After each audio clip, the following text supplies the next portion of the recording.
আমরা আশা করি যে বিএনপি যেহেতু তারা আন্দোলন সংগ্রাম বিএনপির সাথে ছিল, বিএনপির সমর্থকরাও তাদেরকে সমর্থন দিবে। আমাদের দলের পক্ষ থেকে এই আবেদন তাদের কাছে করেছে। আশা করি নির্বাচনী বৈতরণী তারা উঠে যাবেন আমাদের সমর্থনে। এনসিপি দলটা বর্তমান সরকার তারাই সৃষ্টি করেছে এবং এটি তারা একটা অন্যায় কাজ করেছে।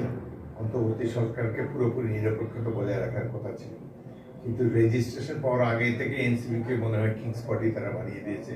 তাদেরকে নিয়ে প্রধান উপদেষ্টা নিউ ইয়র্কে জাতিসংঘে গিয়েছেন। তারা পদে পদে যে সকল অযৌক্তিক দাবিসমূহ দিচ্ছে, এক শাপলা প্রতীক যে তারা যেভাবে নির্বাচন কমিশনকে হেনস্থা করেছে, এগুলো অকল্পনীয়। এবং এইসব করলে এই দল বেশি দিন টিকবে না। তারা প্রত্যেকের উপর একটি অন্য সাধারণ রাজনৈতিক দলের মতো যদি তারা ব্যবহার করতো, তাদের আচার আচরণ সকলের প্রতি সম্মানবোধ থাকতো, তাহলে এই দলটার একটা ভবিষ্যৎ ছিল। এই দলের নেতৃবৃন্দ তাদের পরিপক্কতার অভাব রয়েছে, তারাই এই দলের ভবিষ্যৎকে নষ্ট করেছে।